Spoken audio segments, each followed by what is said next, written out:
मध्य प्रदेश में भारतीय जनता पार्टी का जलवा बरकरार है। ये लाइन हमें इसलिए लिखनी पड़ी है क्योंकि अगर आप 29 में से 29 सीट जीतोगे तो लिखना तो यही पड़ेगा भैया। विधानसभा चुनाव में मिली बम्पर जीत दोहराते हुए उसने प्रदेश की सभी 29 सीटों पर एक तरफा जीत दर्ज की है। केंद्र में बीजेपी भले बहुमत से दूर रह गई हो, 240 पर अटक गई हो, लेकिन CM doctor Mohan Yadav MP से प्रधानमंत्री मोदी को गिफ्ट देने में पीछे नहीं रहे। चुनाव में बीजेपी के पक्ष में ऐसी आंधी चली कि कांग्रेस के कई छत्रप अपने गढ़ तक नहीं बचा पाए, जिसमें नकुलनाथ कमलनाथ हैं, दिग्विजय सिंह हैं, कांतिलाल भूरिया हैं। ये सारे वो बड़े नेता हैं जिनके उनके घर में यानी इन लोगों के घर में गढ़ में भी इन्हें करारी शिकस्त का सामना करना पड़ा।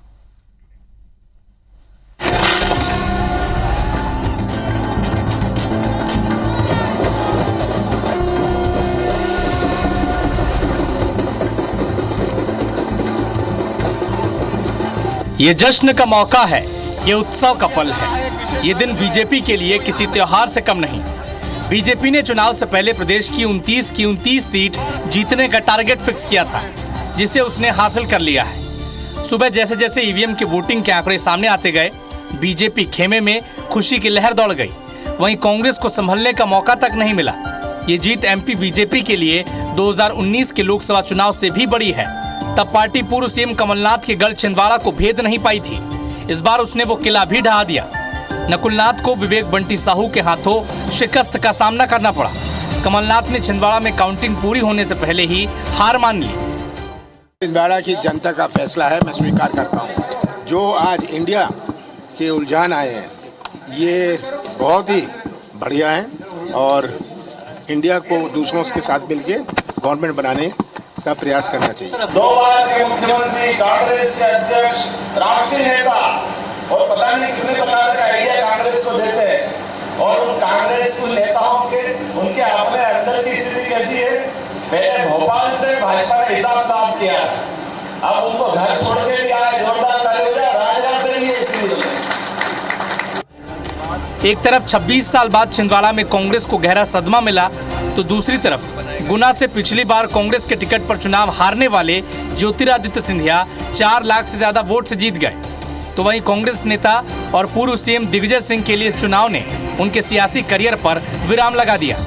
दिग्विजय सिंह राजगढ़ का अपना गढ़ भी नहीं बचा पाए। उन्हें बीजेपी के रोडमल नागर के हाथों हार का सामना करना पड़ा। 2024 के चुनावी इतिहास में इंदौर शहर का नाम भी दर्ज हुआ। कांग्रेस प्रत्याशी अक्षय कांति बम के नामांकन वापसी से इंदौर की सीट सुर्खियों में थी। कांग्रेस ने नोटा को अपना प्रत्याशी घोषित किया। बीजेपी के शंकर लालवानी ने 9 लाख वोटों से ज्यादा वोटों से जीत दर्ज की, तो नोटा लोगों की दूसरी पसंद बना। 2 लाख से ज्यादा लोगों ने नोटा को चुना, जो देश में किसी चुनाव में नोटा को मिले सबसे ज्यादा वोटों में शामिल है। पिछला रिकॉर्ड बिहार की गोपालगंज सीट के नाम था। प्रधानमंत्री मोदी जी की गरीब कल्याण की योजनाएं, केंद्र और राज्य सरकार की, और भारतीय जनता पार्टी के कार्यकर्ताओं की ताकत, विकास जो इस देश के अंदर किया है, इस आधार पर जनता ने प्रधानमंत्री जी को विश्वास दिया है और मध्य प्रदेश की जनता ने ऐतिहासिक बहुमत जो विधानसभा में दिया था, लोकसभा के अंदर भी जनता का आशीर्वाद मिला है। ये जीत माननीय मोदी जी की है, ये जीत माननीय मोदी जी की नीतियों की जीत, विकास की है। हमने विकास किया है, विकास करेंगे। हमारी पार्टी के शीर्ष नेताओं ने जो मेहनत की है, हमारे कार्यकर्ताओं ने जो पसीना बहाया, और सबसे बड़ा इंदौर की जनता का जो आशीर्वाद मिला है, ये उसकी जीत है। इंदौर की तरह इस चुनाव में खजुराहो सीट की भी खूब चर्चा रही। कांग्रेस ने ये सीट सपा के साथ गठबंधन धर्म निभाते हुए छोड़ी थी, लेकिन सपा प्रत्याशी मीरा यादव का नामांकन ही निरस्त हो गया। कांग्रेस और सपा ने AIFB पार्टी के आरबी प्रजापति को इंडिया गठबंधन का प्रत्याशी घोषित किया, लेकिन आरबी प्रजापति VD शर्मा की जीत रोक नहीं पाए। VD शर्मा ने 4 लाख से ज्यादा वोटों से जीत दर्ज की। वहीं मध्य प्रदेश के पूर्व मुख्यमंत्री शिवराज सिंह चौहान ने विदिशा लोकसभा सीट से शानदार जीत दर्ज की। कांग्रेस के प्रताप भानु शर्मा को 7 लाख से ज्यादा वोटों के अंतर से हराया। मेरे मन में तो बस एक ही सपना है। उस समय भी हम लोगों ने कहा था कि अब 29 कमल के फूलों की माला मध्य प्रदेश से मोदी जी के गले में डालेंगे। मैं भारतीय जनता पार्टी के प्रदेश नेतृत्व को बधाई देता हूं, कार्यकर्ताओं को बधाई देता हूं और जनता का आभार प्रकट करता हूं। कांग्रेस के दिग्गज आदिवासी नेता कांतिलाल भूरिया भी अपनी साख नहीं बचा पाए। रतलाम सीट से कांग्रेस को आदिवासी कार्ड खेलना महंगा पड़ा। बीजेपी के अनीता चौहान ने कांतिलाल भूरिया को बड़े अंतर से हराया।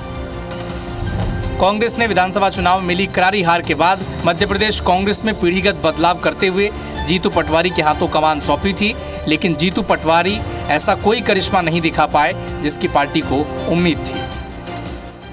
जो 400 पार का एग्जिट पोल की पोल सबसे पहले खुली, दूसरी जो देश में अहंकार था, अद्भुत अकल्पनीय अहंकार, वो चकनाचूर हुआ, और थर्ड, देश में लोकतंत्र की रक्षा, संविधान की रक्षा के लिए लोग आज भी समर्पित है। ये देश संविधान से चलेगा। मध्य प्रदेश में लोकसभा चुनाव के नतीजों ने यह साबित कर दिया कि जो जलवा प्रदेश की सियासत में शिवराज सिंह चौहान का है, वैसी ही जमीनी पैठ सीएम मोहन यादव की भी है। मोहन यादव की अगुवाई में छिंदवाड़ा का गढ़ भेदना बीजेपी की बड़ी उपलब्धि है। इन नतीजों ने निसंदेह मोहन यादव का कद बीजेपी नेतृत्व की नजर में कई गुना बढ़ा दिया। 2024 लोकसभा चुनाव के नतीजों का असर मध्य प्रदेश की सियासत में कांग्रेस और बीजेपी दोनों को आने वाले दिनों में और भी देखने को मिलेगा। Election desk, IBC 24।